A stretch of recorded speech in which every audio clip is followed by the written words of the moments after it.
Hello, welcome to in my channel Mechanical Engineering Concept। इस shear force and bending moment diagram की lecture series में आज lecture number 5 में मैं discuss करूंगा न्यूमेरिकल नंबर 3 जो कि बेस्ड ऑन है सिंपली सपोर्टेड बीम के ऊपर। और इस लेक्चर में मैं सिंपली सपोर्टेड बीम का एक प्रॉब्लम लूंगा जिसमें कुछ लोडिंग कंडीशन होगी और उस पर्टिकुलर सिंपली सपोर्टेड बीम की लोडिंग कंडीशन पे मैं शेयर फोर्स और बेंडिंग मोमेंट डायग्राम कैसे ड्रॉ कर सकते हैं उसे डिस्कस करेंगे। My name is Kunal Devanga. चलिए लेक्चर स्टार्ट करते हैं। सो न्यूमेरिकल नंबर 3 है। प्रीवियस लेक्चर्स में मैंने कुछ दो न्यूमेरिकल्स और कुछ बेसिक कॉन्सेप्ट डिस्कस किए थे।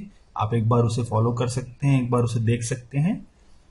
इस लेक्चर नंबर 3 में जो कि सिंपली सपोर्टेड बीम पे बेस्ड ऑन है, क्वेश्चन है कुछ इस तरह से कि the simply supported beam A B, यहाँ पर नीचे आपको दिख रहा होगा डायग्राम में एक simply supported beam A B है जहां पर ए जो है वो हिंज या हिंज सपोर्ट है उस पे और बी जो है रोलर सपोर्ट लगा हुआ। ये देखिए ये हिंज सपोर्ट है,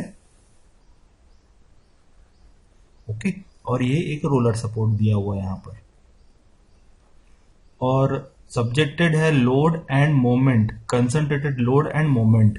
इस ए बी बीम के ऊपर पॉइंट सी पे एक कंसंट्रेटेड पॉइंट लोड और पॉइंट डी पे एक कंसंट्रेटेड मोमेंट, दो चीजें दी हुई हैं। तो हमें डिटरमाइन करना है रिएक्शन, पॉइंट ए पे हमें निकालना है reaction at A and B.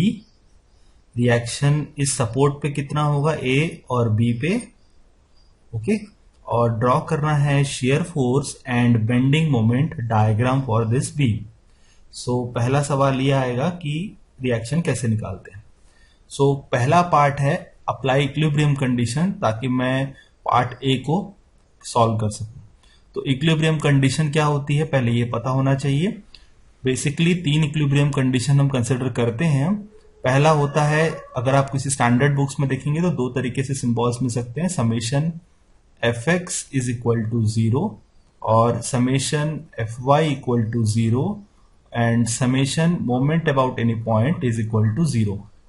summation fx या summation h equal to 0 का मतलब है कि जो फोर्सेस x एक्सिस के अबाउट बैकवर्ड या फॉरवर्ड डायरेक्शन पे लग रही है एक पॉइंट से, उसे हम नेगेटिव या पॉजिटिव लेंगे और उनका सम जो है टोटल रिजल्टेंट जो होगा वो 0 होगा, टोटल जो सम होगा वो 0 होगा। Summation F Y equal to 0 का मतलब जितने फोर्सेस वर्टिकली लग रहे हैं, summation V is equal to 0 का मतलब जितने फोर्सेस वर्टिकली लग रहे हैं, वर्टिकल लगने का मतलब ऊपर या नीचे की डायरेक्शन पे वाई एक्सिस के अबाउट, उनका पूरा सम जो है इक्वल टू 0 होगा इक्विलिब्रियम पे। और समेशन एम इक्वल टू 0 का मतलब यह है कि मोमेंट अबाउट एनी पॉइंट का जो सम है पूरा थ्रू आउट द बीम, जितने लोडिंग कंडीशन है उसके रेस्पेक्ट में, वो इक्वल टू 0 होगा। तो ये सारी चीज इक्विलिब्रियम का मतलब ये है कि ये बीम मोशन पे नहीं है, इस बीम पे कुछ डिफ्लेक्शन होगा, इस बीम पे कुछ बेंडिंग होगी, बट ये बीम मोशन पे नहीं होगा। इसलिए इक्विलिब्रियम की ये 3 कंडीशन में अप्लाई कर सकता हूं। Summation h is equal to 0 या summation F X is equal to 0 same मतलब है। Summation v is equal to 0 या summation F Y equal to 0 का भी मतलब सेम है। समेशन m बोलने से मोमेंट अबाउट यानी पॉइंट टोटल सम जो है उस पूरे बीम में सेम होगा। जैसे कि यहाँ पर मैंने बता दिया है कि जैसे आपका ये एक्स वाई कोऑर्डिनेट है, एक्स और वाई, तो अगर आप एक्स में ओरिजिन से राइट साइड की तरफ मूव करते हैं तो पॉजिटिव, ओरिजिन से अगर अपवर्ड मूव करते हैं तो पॉजिटिव। तो एच और बी के लिए तो मैंने साइन शो कर दिया है, बट मोमेंट के लिए मैंने थ्योरेटिकली जो डिस्कस किया था अप्लाइड मैकेनिक्स में कि मोमेंट अगर मैं एंटी क्लॉकवाइज देता हूं तो उसको पॉजिटिव लूंगा और क्लॉकवाइज को नेगेटिव लूंगा। आप उल्टा कर सकते हैं, कोई दिक्कत नहीं है, बट मैंने जो एक असम्पशन लिया उसके रेस्पेक्ट में सॉल्यूशन पूरा बना रहा हूं। ओके, सो इसके बाद इसको सॉल्व करके देखते हैं।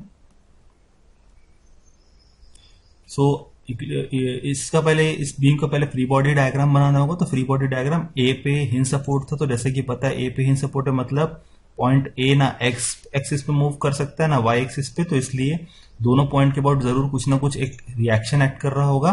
तो वो ए एक्स और ए वाई से रिप्रेजेंट कर रहा हूं मैं कि पॉइंट ए पे हिंज सपोर्ट है, इसलिए ए एक्स एक्सिस के अबाउट फोर्स और ए वाई मतलब वाई एक्सिस के about force. Roller support B पे लग रहा है, रोलर सपोर्ट बी पे मतलब रोलर एक्स एक्सिस में मूव कर सकता है, बट वाई एक्सिस में कोई मोशन नहीं होगा क्योंकि बी वाई एक फोर्स वहां पर रोलर के कारण एक्ट कर रहा है, जिसको रिएक्शन फोर्स बोलेंगे बी वाई। और दो फोर्सेस सी और डी पे लग रहे हैं। सी पे लग रहा है कंसंट्रेटेड पॉइंट लोड और डी पे लग रहा है कंसंट्रेटेड सिंगल एक मोमेंट, जिसकी वैल्यूज दी हुई है। पॉइंट लोड की दी हुई है आपको 25 न्यूटन और 35 न्यूटन मीटर दी हुई है मोमेंट की वैल्यू। ए से पॉइंट लोड का डिस्टेंस दिया हुआ है 1 मीटर। डी पे जो मोमेंट एक्ट कर रहा है जिसका डिस्टेंस बी से दिया हुआ है 2 मीटर और ए से आप कर सकते हैं 1 + 1 2 मीटर। ओके, इक्विलिब्रियम कंडीशन लगाना है तो summation h is equal to 0। Summation जब h इज इक्वल टू 0 में पुट करूंगा तो x एक्सिस के अबाउट या हॉरिजॉन्टली जितने फोर्सेस हैं उनका सम इक्वल टू 0। सिंगल एक ax फोर्स लग रहा है, यहां पर देखेंगे आप सिंगल सिर्फ और सिर्फ ax फोर्स लग रहा है, इसलिए ax is equal to 0। Okay, उसके अलावा बाकी कोई फोर्स नहीं है, तो मतलब ax की वैल्यू आपकी एक आ गई 0।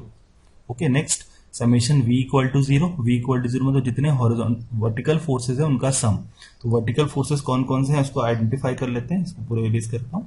वर्टिकल फोर्सेस है, पहला एक हो गया आपका ए वाई, दूसरा हो गया 25 न्यूटन और तीसरा हो गया आपका बी वाई। अब ध्यान देने वाली बात यह है, ए वाई और बी वाई को आप जो रिएक्शंस हैं आप उसको कोई भी डायरेक्शन एज्यूम कर सकते हैं। जैसे यहां पर मैंने अपवर्ड एज्यूम किया, आप डाउनवर्ड एज्यूम कर सकते हैं, बट अगर वैल्यू नेगेटिव आ गई तो आपको डायरेक्शन बदलना होगा। तो जैसे मैंने अपवर्ड एज्यूम किया है, तो अपवर्ड एज्यूम करने के लिए जैसे मैंने बताया कि वर्टिकल फोर्सेस अगर ओरिजिन से ऊपर की तरफ मूव कर रहे हैं तो आप पॉजिटिव लेंगे और नीचे की तरफ कंसिडर करेंगे तो नेगेटिव लेंगे। ठीक है, तो यहां पर ए वाई क्या हो जाएगा, पॉजिटिव वैल्यू, 25 न्यूटन का फोर्स नीचे की तरफ लग रहा है इसलिए negative, plus B Y positive क्योंकि बी वाई अपवर्ड डायरेक्शन पे लग रहा है, टोटल इक्वल टू 0। ओके, अब मुझे क्या करना है, ए वाई और बी वाई निकालना है क्योंकि ए एक्स तो मैं निकाल चुका हूं। तो अब मेरा काम बचा क्या, इसको इक्वेशन में सिंप्लीफाई कर लेते हैं। Plus A Y plus B Y equal to 25 newton, इसको इक्वेशन नंबर 1 दे दीजिए। नेक्स्ट, क्योंकि दो अननोन निकालने हैं तो दो अननोन के लिए दो इक्वेशन की जरूरत पड़ेगी सिंपल मैथमेटिक्स के हिसाब से। तो किसी एक पॉइंट के अबाउट अब मैं मोमेंट का इक्विलिब्रियम का कंडीशन लगाऊंगा। तो मोमेंट अगर मैं किसी एक पॉइंट के अबाउट 0 लेता हूं, जैसे सपोज मोमेंट अबाउट यहां पर मैंने ए पे शो किया हुआ है, इसको एक्सप्लेन कर देता हूं। तो ए के अबाउट मोमेंट लेने का मतलब है कि पॉइंट ए ये जो है, इस पॉइंट के अबाउट जितने लोड लग रहे हैं उनका इफेक्ट मोमेंट पे 0 होगा, क्योंकि मोमेंट क्या होता है, मोमेंट होता है product of force into distance. अगर ए के अबाउट ए वाई का अगर मैं मोमेंट लूंगा तो डिस्टेंस तो 0 है, ए वाई का ए के अबाउट डिस्टेंस, पॉइंट ए के अबाउट डिस्टेंस, तो इसलिए मोमेंट 0 हो जाएगा। इसलिए ए के अदर देन जितने फोर्सेस लग रहे हैं, पॉइंट ए के अदर देन जितने फोर्सेस लग रहे हैं सी डी और बी पे, उनका इफेक्ट लूंगा। तो ए के बाद नेक्स्ट पॉइंट सी है जो कि 25 न्यूटन जिस पे लोड लग रहा है, पर उसका डिस्टेंस ए से कितना है 1 मीटर। तो फोर्स इंटू डिस्टेंस पहला ये हो गया। पॉजिटिव नेगेटिव साइन क्या लेना है उसको मैं बताऊंगा, बट पहले एक वैल्यू लिख लेते हैं। नेक्स्ट मोमेंट सी के बाद डी पे कोई पॉइंट लोड लग रहा है कि नहीं, पर डी पे एक मोमेंट ऐड कर रहा है जिसकी वैल्यू 35 न्यूटन मीटर दी हुई है और ये क्लॉकवाइज है, तो इसको आप बता सकते हैं क्लॉकवाइज को मैं नेगेटिव लेता हूं। इसको तो आप डायरेक्टली लिख सकते हैं नेगेटिव। ओके, पॉइंट लोड के लिए मैं अलग से बता दूंगा अभी। इसके बाद नेक्स्ट बी पे जो लोड लग रहा है वो मैंने अपवर्ड डायरेक्शन पे एज्यूम किया है, आप डाउनवर्ड पे एज्यूम करेंगे तो भी कोई दिक्कत नहीं है, वैल्यू चेंज हो सकती है। बी वाई इंटू डिस्टेंस कितना हो जाएगा, ए के अबाउट 4 मीटर। ओके, ए से डिस्टेंस ले रहे ना परपेंडिकुलर डिस्टेंस, तो ए के अबाउट में ले रहे तो परपेंडिकुलर डिस्टेंस कितना हो जाएगा 1 + 1 2 2 + 2 4। ओके, अब डी पे क्यों नहीं मोमेंट के अबाउट डिस्टेंस लिया, क्योंकि मोमेंट ऑलरेडी दिया हुआ force into perpendicular distance. Okay, इसलिए वहां पर नहीं लेना। अब बात करते हैं साइन की। तो ये 25 न्यूटन का लोड किस तरह बेंड करेगा, इस पॉइंट से अगर मैं होल्ड करता हूं इस बीम को, इस तरह बेंड करेगा, मतलब ये 25 न्यूटन का लोड इस पे क्लॉकवाइज मोमेंट प्रोड्यूस करेगा, इसलिए इसको नेगेटिव साइन लेंगे 25 × 1। ओके, 35 तो क्लॉकवाइज कर रहा है इसलिए उसको भी नेगेटिव ले लिया। बी वाई अब इस बीम को किस तरह बेंड करेगा, इस तरह से बेंड करेगा, मतलब ये एंटी क्लॉकवाइज इफेक्ट प्रोड्यूस करेगा इसलिए प्लस, और इनका टोटल सभी का सम हो जाएगा इक्वल टू 0। अगर मैं इसको सॉल्व करता हूं तो क्या वैल्यू आ जाएगी बी वाई की, B Y is equal to आ जाएगा 15 न्यूटन, जैसे कि यहां पर मैंने शो किया हुआ। ठीक है, बी वाई आ गया। अब इस इक्वेशन नंबर 1 पे ए वाई मुझे निकालना है, बी वाई मुझे निकल गया तो मैं पुट कर सकता हूं यहां पर ए वाई प्लस बी वाई की वैल्यू कितनी है 15 न्यूटन 25, तो ए वाई कितना हो जाएगा, सॉरी, ए वाई हो गया आपका 10 न्यूटन। तो रिएक्शन आपने निकाल लिया ए वाई, ए एक्स और बी वाई।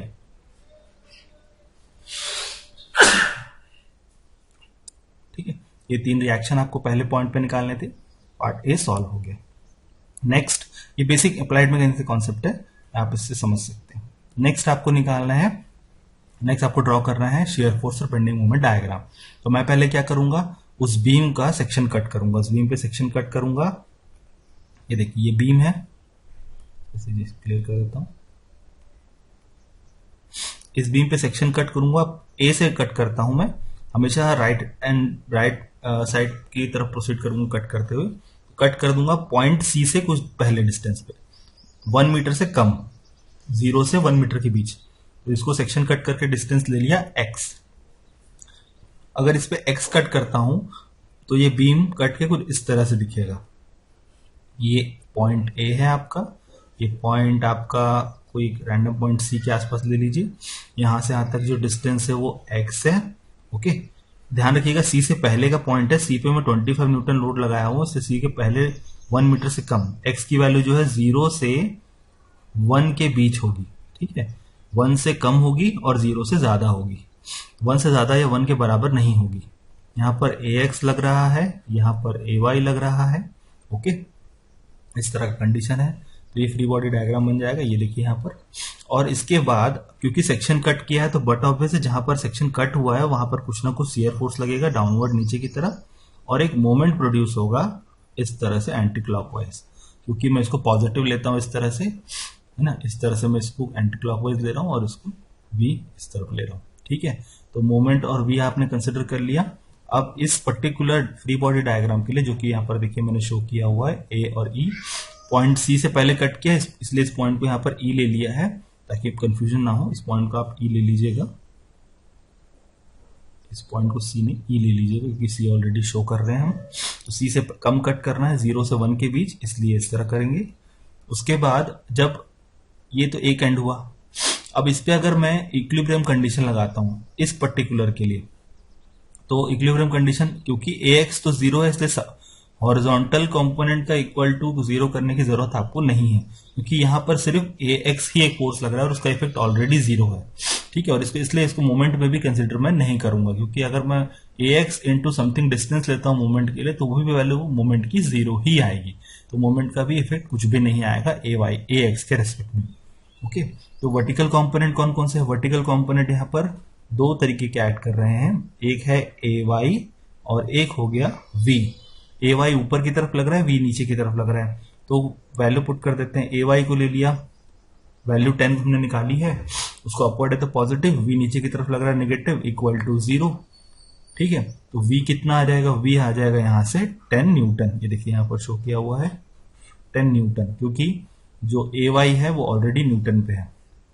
ठीक है, नेक्स्ट आपने v निकाल लिया, आपने शेयर फोर्स निकाल लिया। अब ध्यान देने वाली बात है, शेयर फोर्स जो है डिस्टेंस पे डिपेंड नहीं करता। ठीक है, मतलब अगर मैं देखूं तो a से लेकर पॉइंट c तक अगर मैं जाऊं, जब जहां पर 25 न्यूटन का लोड लग रहा है, उससे पहले तक में 10 न्यूटन का शेयर फोर्स लगेगा a से c के बीच में।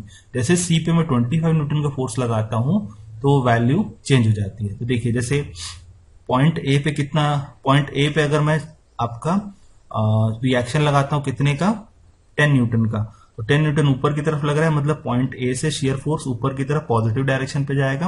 ये देखिए इस तरह से। उसके बाद ए से लेकर सी तक कोई लोड नहीं लग रहा है, इसलिए कांस्टेंट स्ट्रेट लाइन बनेगी, शेयर फोर्स कांस्टेंट होगा, शेयर फोर्स में कोई चेंज नहीं आएगा। उसके बाद जैसे ही आप ए पे सी पे रुकते हैं और सी पे 25 न्यूटन का लोड लगाएंगे तो ये शेयर फोर्स का डायग्राम नीचे की तरफ प्रोसीड करेगा, मतलब 10 माइनस 25, मतलब इस एक्स एक्सिस के अबाउट नीचे की डायरेक्शन पे -15 तक जाएगा। तो ये अगला स्टेप है, बट इनिशियली आपका शेयर फोर्स इतना एरिया कवर करेगा। जहां पर ए से लेकर ई सेक्शन जो आपने कंसिडर किया है, अगर आप डिस्टेंस 1 मीटर या 1 से कम लेते हैं तो आपका शेयर फोर्स का प्लॉट एक कांस्टेंट रेक्टेंगल बनेगा। ओके, अब मोमेंट की बात करते हैं। तो मोमेंट इसलिए ले रहा हूं क्योंकि मुझे मोमेंट की वैल्यू भी निकालनी है, बेंडिंग मोमेंट की वैल्यू। तो मोमेंट अबाउट ई या एक सी के अबाउट भी ले सकते हैं। अगर आप ई के अबाउट लेंगे तो भी सेम वैल्यू आएगी। तो जैसे मोमेंट अबाउट ई यहां पर मैंने कंसिडर किया है, तो मोमेंट अबाउट ई लेने से क्या होगा, moment about E equal to 0। E के अबाउट शेयर फोर्स का इफेक्ट 0, मतलब उसके बाद नेक्स्ट मोमेंट एक तो एक्ट कर रहा है जिसको निकालना है, जिसको एंटी क्लॉकवाइज दिया है, ये वाला मोमेंट इसको निकालना है तो इसको भी तो लेना ही पड़ेगा। तो ये एंटी क्लॉकवाइज जैसे उसको पॉजिटिव ले लिया। नेक्स्ट ए वाई लग रहा है, ए वाई लग रहा है, देखिए ए वाई अगर इस पॉइंट ई को होल्ड करूं तो ये मोमेंट इस तरह से लगाएगा, क्योंकि ये बीम इस तरह डिफ्लेक्ट करेगी अगर ऊपर तरफ से पुश करता हूं ए वाई को, तो ये क्लॉकवाइज है इसलिए इसको नेगेटिव लूंगा। इंटू डिस्टेंस कितना है, ए एक्स इक्वल टू 0। अब मोमेंट कितना आ जाएगा about E, A Y into X, और ए वाई की वैल्यू 10 इंटू एक्स है। अब ये बता रहा है ये फंक्शन, ये m is equal to 10x, m is equal to 10x ये बता रहा है कि मोमेंट जो है AC के बीच में फंक्शन है x का। तो जैसे जैसे हॉरिजॉन्टल लेंथ चेंज होगी वैसे वैसे मोमेंट की वैल्यू चेंज होगी। कैसे, x की वैल्यू अगर 0 कर दूं, यहां पर मैं x की वैल्यू 0 कर दूं तो क्या होगा, मोमेंट की वैल्यू 0, मतलब आपका हिंज सपोर्ट पे कोई मोमेंट एक्ट नहीं करेगा, जैसे कि हम कंसिडर भी करते हैं। इसलिए यहां पर देखिए बेंडिंग मोमेंट डायग्राम पे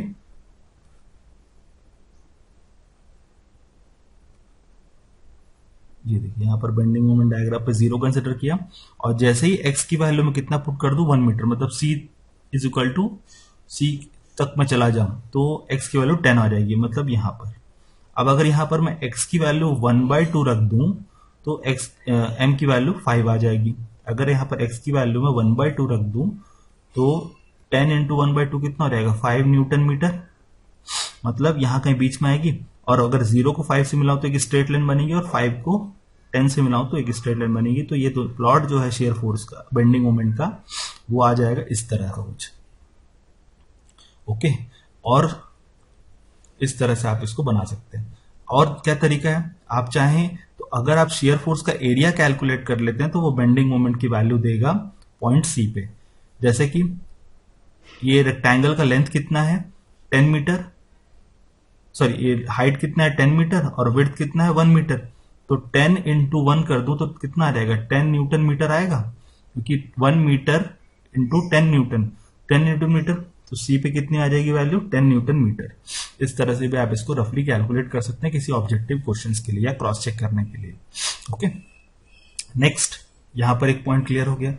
अब उसके बाद आप क्या करेंगे, अब आप पॉइंट सी से थोड़ा बड़ा सेक्शन कट करेंगे जो डी से पहले पॉइंट पे होगा। यहां पर अगर मैं इसको इनिशियली प्रॉब्लम के डायग्राम पे जाकर समझाने की कोशिश करूं, ये देखिए अभी मैंने सेक्शन सी से पहले कट किया था, अब सेक्शन में यहां पर कट करूंगा जो कि ए से एक्स डिस्टेंस पे होगा, और इसकी वैल्यू जो है 1 से ज्यादा एक्स की और 2 से कम होगी, क्योंकि मैं 0 से 1 के बीच तो प्लॉट कर लिया हूं, 0 से 1 के बीच शेयर फोर्स और बेंडिंग मोमेंट प्लॉट कर लिया, बट अब मुझे 1 से 2 मीटर के बीच में, मतलब ये देखिए सी से डी तक डिस्टेंस के लिए मुझे अब शेयर फोर्स ड्रॉ करना है और बेंडिंग मोमेंट ड्रॉ करना है। इसलिए एक्स की वैल्यू जो वैरी करेगी 1 से 2 के बीच वैरी करेगी। ओके, बट सेक्शन जो कट किया है वो ए से डी के बीच में ही होगा और डी से थोड़ा कम डिस्टेंस पे होगा, डी से थोड़े पहले पॉइंट पे होगा। ओके, तो कट करूंगा तो इस तरह का सेक्शन मिलेगा, इसको इरेज कर देता हूं पहले। ये देखिए, और वो पॉइंट डी से जो पहला पॉइंट है, पहले जिस पॉइंट पे मैं एक्स डिस्टेंस कट किया, जैसे मान लीजिए ये वो डिस्टेंस है और वो डिस्टेंस क्या हो जाएगा एक्स, तो वो पॉइंट जो है जिसको मैं कंसिडर कर रहा हूं वो डिस्टेंस, वो पॉइंट मान लेते हैं एफ, और उस पॉइंट एफ पे नीचे की तरफ वर्टिकल फोर्स मोमेंट, और अब यहां पर पॉइंट सी पे जो पॉइंट लोड लग रहा था उसको भी इस पर्टिकुलर फ्री बॉडी डायग्राम में मैं कंसिडर करूंगा, जो कि ए से सी का डिस्टेंस 1 मीटर है और ए से एफ का डिस्टेंस एक्स माना है मैंने। और ध्यान देने वाली बात यह है कि यहां पर इस पर्टिकुलर फ्री बॉडी डायग्राम के लिए एक्स की वैल्यू, फिर मैं रिपीट कर रहा हूं, 1 से 2 के बीच लेनी होगी, क्योंकि मैं 0 से 1 के बीच का तो ड्रॉ कर लिया, 0 से 1 की कंसिडरेशन ले लिया, अब 1 से 2 मीटर की लेनी है, मतलब सी से डी के बीच का लेना है। मैंने यहां तक का ड्रॉ कर लिया ना, ये देखिए ये और दोनों ड्रॉ कर लिए। चलिए आगे बढ़ते हैं इसमें। ये देखिए, अब इसके लिए अगर मैं फ्री बॉडी डायग्राम बनाकर इसका कैलकुलेशन करता हूं, शायद मैं इसके एक स्टेप को छूट गया है मुझसे, चलिए इसको कर लेते हैं कैलकुलेट। ये स्टेप मैंने आगे डायग्राम बनाना था, चलिए कोई दिक्कत नहीं। तो वर्टिकल फोर्सेस यहां पर ही कैलकुलेट कर लेते हैं, डायग्राम आगे पीछे हो गया। अगर मैं अब यहाँ पर वर्टिकल फोर्सेस और हॉरिजॉन्टल फोर्सेस का कैलकुलेशन करूँ तो हॉरिजॉन्टल फोर्स में इसका इफेक्ट तो जीरो को इसको कंसिडर करने की जरूरत नहीं है, summation of vertical forces equal to zero. अगर मैं लेता हूँ तो ए वाई अपवर्ड लग रहा है इसलिए पॉजिटिव, -25 न्यूटन डाउनवर्ड डायरेक्शन पे लग रहा है इसलिए नेगेटिव, और वी भी डाउनवर्ड लग रहा है इसलिए equal to zero. A Y कितना निकला है? ए वाई निकला है 10 -25 इक्वल टू वी कर देते हैं तो वी कितना आ जाएगा? -15 न्यूटन, मतलब शेयर फोर्स -15 न्यूटन आएगा। देखिए पॉइंट सी पे जब आपका 25 न्यूटन नहीं लगा था तब आपकी 10 न्यूटन आ रही थी वैल्यू शेयर फोर्स की इस पॉइंट तक में, पर जैसे सी पॉइंट पे आप 25 न्यूटन का लोड लगाते हैं तो 10 -25, क्योंकि डाउनवर्ड डायरेक्शन पे ये फोर्स लग रहा है इसलिए 10 माइनस होगा। तो एक्स एक्सिस देखिए ये 0 0 लाइन है आपकी, ये एक्स एक्सिस जो लाइन है 0 0 लाइन है। अगर यहां तक जाते हैं मतलब आपने से 10 माइनस कर दिया, अब 15 माइनस करना है तो नीचे की तरफ और जाना पड़ेगा जो कि 10 से ज्यादा होगा। ये मान लीजिए ये 15 न्यूटन की पॉइंट होगी, ठीक है। अब ध्यान देने बाद सी से डी तक कोई भी पॉइंट लोड आपका नहीं लग रहा है, इसलिए डी तक आप इस तरह से इस लाइन को स्ट्रेट खींचकर आगे प्रोसीड कर सकते हैं ऐसा। ओके, इस तरह का आपका शेयर फोर्स प्लॉट होगा। ओके, और ये थ्रू आउट कहां तक जाएगा? ये जाएगा यहां तक इस तरह से पॉइंट डी तक, क्योंकि डी पे भी कोई पॉइंट लोड नहीं लग रहा है, मोमेंट लग रहा है, पर मोमेंट का इफेक्ट आपका शेयर फोर्स पे नहीं आएगा, ठीक है। ये पॉइंट प्लॉट इस तरह का बनेगा। ये देखिए अगर आपको देखना है तो ये डायग्राम, ये देखिए यहां तक गए 10 में 25 ऐड, 25 नीचे की तरफ लग रहा है इसलिए नेगेटिव, -n, ये पॉजिटिव है, नीचे की तरफ को डायरेक्शन को नेगेटिव लेता हूं ना इसलिए 25 माइनस करूंगा। 10 -25 इसलिए कर रहा हूं क्योंकि 25 नीचे की तरफ लग रहा है और 10 जो है ऊपर की तरफ लग रहा है। 10 को पॉजिटिव 25 को नेगेटिव दोनों को सम किया तो वैल्यू -15 है, तो -15 यहां पर होगा, -15 न्यूटन, ठीक है। नेक्स्ट आपने शेयर फोर्स निकाल लिया। अब शेयर फोर्स का बेंडिंग मोमेंट निकालने की वैल्यू बहुत आसान है, चाहे तो वही एरिया निकालने का काम कर सकते हैं, बट उसको हम पहले कैलकुलेट कर लेते हैं फिर उसको क्रॉस चेक करने की कोशिश करेंगे। अब मोमेंट ले लीजिए किसी एक पॉइंट, ये अबाउट पॉइंट एफ के अबाउट अगर मैं मोमेंट ले लेता हूं, चलिए तो मोमेंट अबाउट एफ लेने से क्या होगा? ये शेयर फोर्स काउंट नहीं होगा, मोमेंट को मैंने एंटी क्लॉकवाइज दिया इसलिए पॉजिटिव, ठीक है। अब एफ को होल्ड किया हुआ है, ये पॉइंट लोड इस तरह ऐड करेगा तो बीम को इस तरह डिफ्लेक्ट करेगा, मतलब ये एंटी क्लॉकवाइज, तो +25 इंटू सी से एफ का डिस्टेंस कितना होगा? अगर आपका ए से एफ डिस्टेंस x है और ए से सी डिस्टेंस 1 मीटर है, ये डिस्टेंस कितना हो जाएगा? x-1 हो जाएगा, बिल्कुल x-1। ओके, नेक्स्ट, और x की रेंज क्या ध्यान रखिएगा, x की रेंज जो है 1 से 2 के बीच में है, इसको गलत मत कीजिएगा, ठीक है। नेक्स्ट फोर्स लग रहा है ए वाई, और ए वाई इस बीम को इस तरह से डिफ्लेक्ट करेगा क्लॉकवाइज डायरेक्शन पे, तो इसलिए इसकी वैल्यू नेगेटिव लूंगा और डिस्टेंस कितना है? x = 0। अब इसको सॉल्व करते हैं, m + 25 इंटू एक्स -25 और ए वाई की वैल्यू है 10, तो 10x = 0। सो m की वैल्यू कितनी आ जाएगी? m की वैल्यू आ जाएगी 25 - 15x, ठीक है, ये आ जाएगी। ये देखिए यहां पर मैंने शो किया होगा, इसको सॉल्व नहीं किया, सॉल्व करेंगे तो आपकी वैल्यू आ जाएगी इतनी ही, ठीक है। तो ये m जो है मोमेंट इस पर्टिकुलर फ्री बॉडी डायग्राम के लिए अगर मैं d तक कंसिडर करता हूं तो ये बता रहा है कि अगर x की वैल्यू मैं 1 से 2 के बीच रखूं, जैसे मान लीजिए x की वैल्यू अगर मैं 1 रख दूं तो x की वैल्यू 1 रखने से क्या होगा? मोमेंट की वैल्यू 10 आ जाएगी। अगर मैं यहां पर x की वैल्यू 1 रखता हूं तो 25 - 15, तो मोमेंट कितना आएगा? 10 न्यूटन मीटर, जो कि आ रहा है यहां पर देखिए पॉइंट सी पे 1 न्यूटन मीटर, 1 मीटर रखने से क्या होगा? यहां पर पॉइंट आएगा, x की वैल्यू, इसको इरेज करते हैं पहले,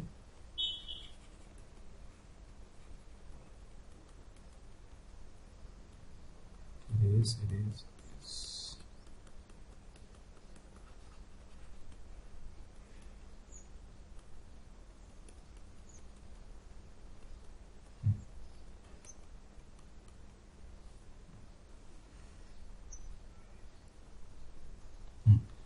अब देखिए यहाँ पर मैं x की वैल्यू अगर 1 क्यों रख रहा हूँ, x की वैल्यू 1 रखने का मतलब ये कि देखिए मैंने क्या किया है, a से c के बीच निकाले, बट अब c के बाद मुझे निकालना है, तो x की वैल्यू जो है 1 से 2 के बीच वैरी करनी है और 1 से 2 के बीच के रेंज पे में निकालना है।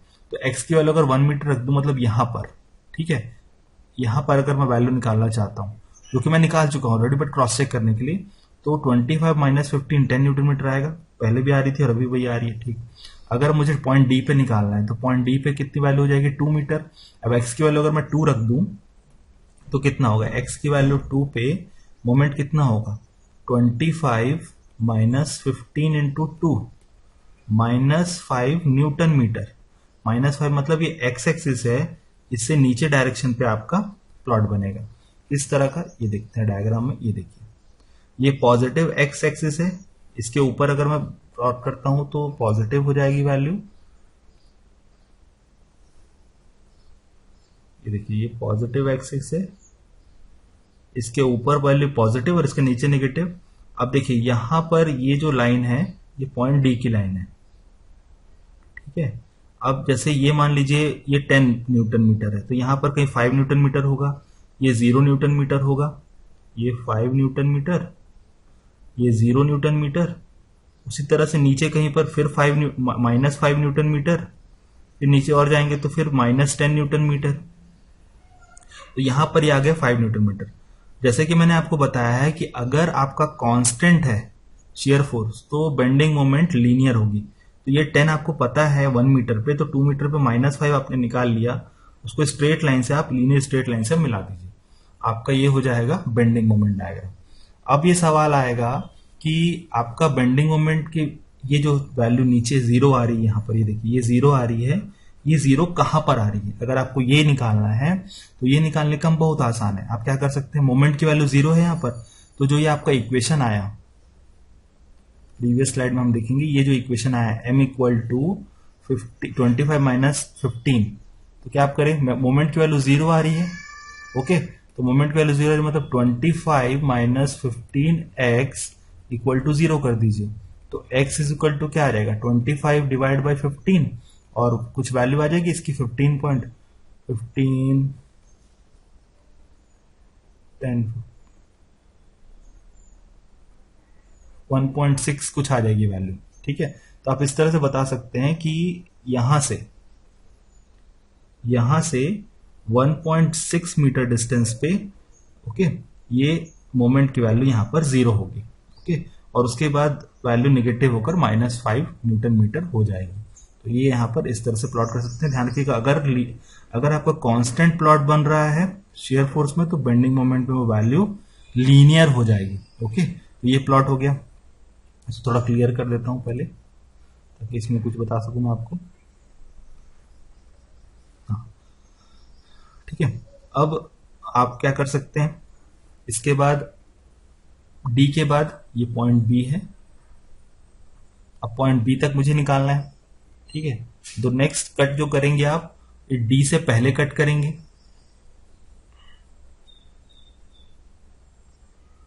यहां पर कहीं पर इसका डिस्टेंस यहां से यहां x हो जाएगा, ओके। और अब x की जो रेंज है वो x की रेंज वारी करेगी 2 से 4 मीटर के बीच।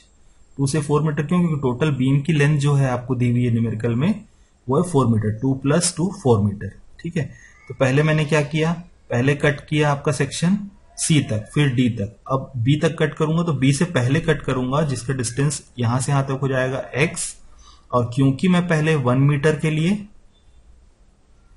0 से 1 मीटर के लिए निकाल चुका हूं, कहां से, A से C के लिए, A से D में जब मुझे C से D का वैल्यू निकालना था, C से D की भी शेयर फोर्स और बेंडिंग मोमेंट निकालना था, तब x की रेंज मैंने कहां से कहां ली, इस तरह से ले ली 1 से 2 के बीच। अब अगर मुझे A से B के बीच निकालना है तो A से B के बीच निकालने के लिए आप क्या करेंगे, A से B के बीच निकालने के लिए पॉइंट D से B के बीच मुझे शेयर फोर्स और बेंडिंग मोमेंट निकालना है, तो इसके लिए x की रेंज कहां से कहां होगी, 2 से 4 के बीच, ओके। तो 2 से 4 के बीच अगर मैं लेता हूं तो यहां से मुझे सॉल्व करने के लिए x की रेंज 2 से 4 के बीच ही सिर्फ लेनी है, ना 2 से कम लूंगा ना 2 से ज्यादा लूंगा। इस तरह से आप इसको कंसिडर कर सकते हैं, ठीक है।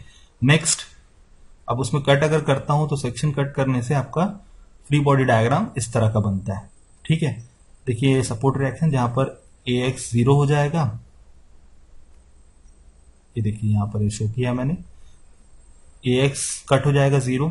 ठीक है, ए वाई की वैल्यू आपने 10 निकाल रही है, 10 न्यूटन। ओके, वी आपको निकालना है, मोमेंट निकालना है पॉइंट बी के रेस्पेक्ट में, ये पॉइंट बी है।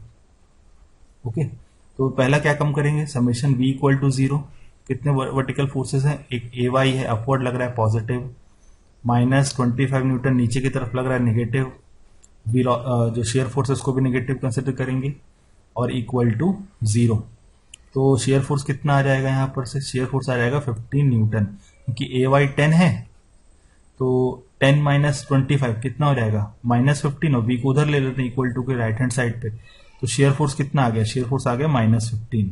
ओके, मतलब पॉइंट डी पे जो वैल्यू आई थी शेयर फोर्स की -15, ये -15 थी इधर, तो ये वैल्यू थ्रू आउट कॉन्स्टेंट रहेगी, पॉइंट डी से लेकर पॉइंट बी तक कोई शेयर फोर्स नहीं लग रहा है, कोई फोर्स एक्ट नहीं कर रहा है एक्सटर्नल फोर्स, पॉइंट बी पे एक्ट करने लग रहा है सपोर्ट रिएक्शन, तो उसके बाद वैल्यू यहां से यहां तक तो शेयर फोर्स की वैल्यू कांस्टेंट होगी, बिल्कुल स्ट्रेट लाइन ही देखिए इस तरह से।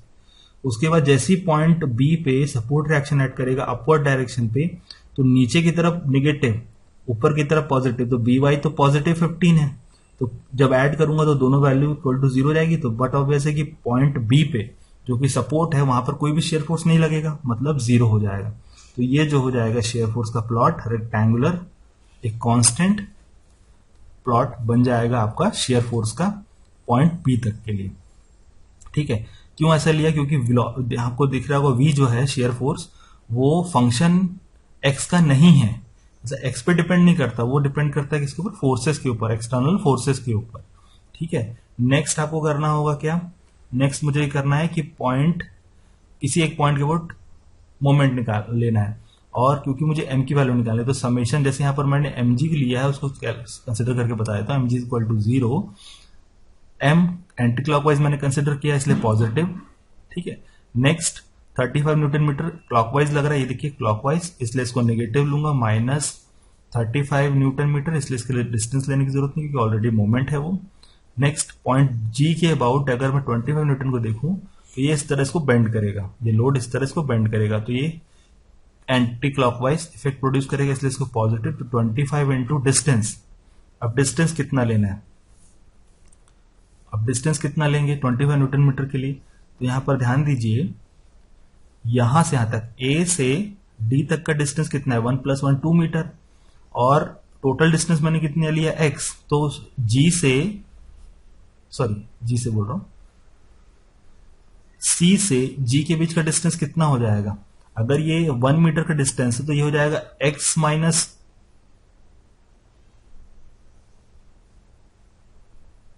1 मीटर, x माइनस 1 मीटर होगा ना, ये x माइनस 1 मीटर हो जाएगा, क्योंकि आपको यहां से यहां तक का डिस्टेंस पता है कितना है, वो है x, ये टोटल डिस्टेंस 2 मीटर है, तो ये कितना हो जाएगा x माइनस 2 मीटर, बट अगर इसके लिए निकालेंगे तो 1 तो और ऐड हो जाएगा, तो x माइनस 1 मीटर हो जाएगी वैल्यू c से g की डिस्टेंस, तो c से g का distance x minus 2 force into perpendicular distance x minus 1, sorry arrays करता हूं, मोमेंट अबाउट g ले रहा हूं इक्वल टू 0, तो एक मोमेंट आएगा, ये एंटी क्लॉकवाइज से पॉजिटिव, 35 न्यूटन निगेटिव क्योंकि वो क्लॉकवाइज लग रहा है, 25 न्यूटन का लोड क्लॉकवाइज है, सॉरी काउंटर क्लॉकवाइज है इस तरह से, क्योंकि अगर पॉइंट जी को आप होल्ड करते हैं, यहां जी को होल्ड करूं और ये लोड को लगाऊं तो ये बीम इस तरह बेंड करेगा, तो ये एंटी क्लॉकवाइज इफेक्ट है, इसलिए negative positive 25, okay 25 into x minus 1, क्यों, फिर से रिपीट कर दे रहा हूं, टोटल डिस्टेंस आपका कितना है, टोटल डिस्टेंस है x, यहां से यहां तक का डिस्टेंस आपको निकालना है, तो अगर ये टोटल x है तो ये कितना हो जाएगा, x माइनस 1 हो जाएगा ना, x में इतना माइनस करूंगा तो c से g का डिस्टेंस निकल जाएगा, वही काम किया। नेक्स्ट a पे डिस्टेंस, a पे फोर्स लग रहा है ay, और अगर मैं ध्यान दूं तो पॉइंट g के रेस्पेक्ट में ये बीम को इस तरह डिफ्लेक्ट करेगा, इस तरह से, ठीक है, मतलब a के रेस्पेक्ट में मैं बात करूं तो तो ए के रेस्पेक्ट में ये लोड इस तरह से क्लॉकवाइज इफेक्ट देगा, मतलब निगेटिव। डिस्टेंस कितना है, x इक्वल टू 0। मोमेंट को सॉल्व करते हैं, ए वाई की वैल्यू 10 है, तो इक्वेशन बन जाएगा 35 minus 25 into x minus 1 plus 10x। इसको सॉल्व कर लेते हैं, थोड़ा सिंप्लीफाई कर लेते हैं। तो 35 minus 25x minus 25 plus 10x। इसको थोड़ा और आसान करते हैं, 35 25 माइनस माइनस 15 और ये हो जाएगा 10। 35 minus 25 10 minus 15x, 10 minus 15x आ जाएगा। 10 माइनस 15x आया। यहां तक कोई डाउट? यहां तक मेरे ख्याल से किसी को डाउट नहीं होगा। ये पॉजिटिव हो जाएगी वैल्यू, सॉरी ये पॉजिटिव हो जाएगी तो वैल्यू 60 हो जाएगी यहां पर। ये थोड़ा सा मिस्टेक कर दिया था मैंने। ये ब्रैकेट ओपन करूंगा तो ये जाके वैल्यू पॉजिटिव हो जाएगी ना, तो ये वैल्यू आ जाएगी 60 माइनस 15x। ठीक है, अब यहां पर मुझे क्या करना है, x की वैल्यू एक बार रख दीजिए। कहां से कहां तक रखनी थी, x की वैल्यू वेरी करनी है 2 से 4 मीटर, तो x की वैल्यू एक बार 2 रख देते हैं। तो x की वैल्यू अगर 2 रखता हूं तो मोमेंट कितना आएगा, 60 माइनस 15 इंटू 2। ठीक है, कितना रहेगा, 60 माइनस 15 इंटू 2 30 न्यूटन आ जाएगी, 30 न्यूटन मीटर। ठीक है, तो पॉइंट डी पे 30 न्यूटन मीटर। 30 अगर मैं देखूं तो ये अगर 10 है, यहाँ 20 होगा, यहाँ 30 हो जाएगी। एक लाइन पर स्केल पे देखूं तो आपने 10 यहाँ तक माइनस 15 था। ठीक है, ध्यान देना 30 आ रही है वैल्यू, मतलब यहाँ कहीं पर आएगी वो। ठीक है, इसको स्ट्रेट लाइन में इस तरह से शो कर लीजिए और 30 तक लेके जाइए। ध्यान देने वाली बात है, वर्टिकल एकदम बिल्कुल स्ट्रेट कांस्टेंट लाइन चेंज करेगी। ठीक है, क्योंकि 35 न्यूटन का लोड लगा रहा हूं।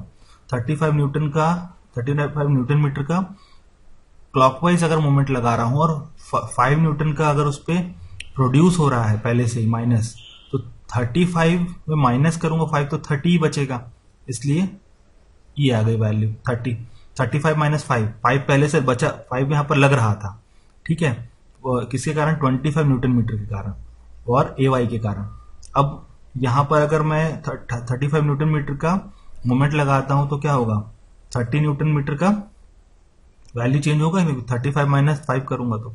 ठीक है, अब नेक्स्ट क्या कीजिए, एम एक्स की वैल्यू पुट कर दीजिए 4, तो 60 माइनस 15 इंटू 4 कर देते हैं, तो ये वैल्यू हो जाएगी 0। मतलब यहां पर 4 डिस्टेंस ए से लेकर यहां तक डिस्टेंस पे, ए से जी के डिस्टेंस पे अगर मैं देखूं, ए से डी के डिस्टेंस पे सॉरी, तो डी पे वैल्यू 0 हो जाएगी, क्योंकि सपोर्ट पे, रोलर सपोर्ट पे किसी तरह का मूवमेंट एक्ट नहीं करता। फ्री बॉडी डायग्राम में अप्लाइड मैकेनिक्स में ऑलरेडी आप इस बार को पढ़ चुके हैं।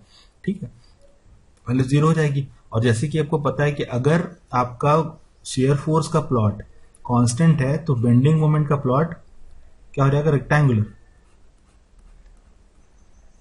हो गया। ठीक है, लीनियर लाइन, सॉरी रेक्टेंगल तो ट्रायंगल हो गया। ये लीनियरली, अगर ये कांस्टेंट है तो ये लीनियरली चेंज करे, ये 0 हो गया। ठीक है, इस तरह से आप इसको बना सकते हैं। ये देखिए, वो प्लॉट फाइनल होकर इस तरह से कुछ दिखेगा। तो आई होप आपको ये न्यूमेरिकल का कॉन्सेप्ट समझ में आया होगा, सिंपली सपोर्टेड बीम का मोमेंट, कंसंट्रेटेड मोमेंट और पॉइंट लोड के रेस्पेक्ट में। अपकमिंग लेक्चर्स में मैं कैंटिलीवर बीम और सिंपली सपोर्ट बीम के और अदर प्रॉब्लम्स और ओवरहैंगिंग प्रॉब्लम्स डिस्कस करूंगा। अगर आपको कोई डाउट, क्वेरी, सजेशन है तो कमेंट बॉक्स पे लिखिए। मेरे वीडियो को लाइक कीजिए, अगर आपको पसंद आता है तो मेरे चैनल को सब्सक्राइब कीजिए, मेरे वीडियोस को शेयर कीजिए, ताकि आपको सारे इन्फॉर्मेशन मिलते रहे और आपके कॉन्सेप्ट क्लियर होते रहें, आपके डाउट क्लियर हो सकें, आपकी हेल्प कर सकूं मैं। आप अपने आप को हेल्दी रखिए, सेफ रहिए, फिट रहिए। आपका दिन शुभ हो। Thank you, have a good day.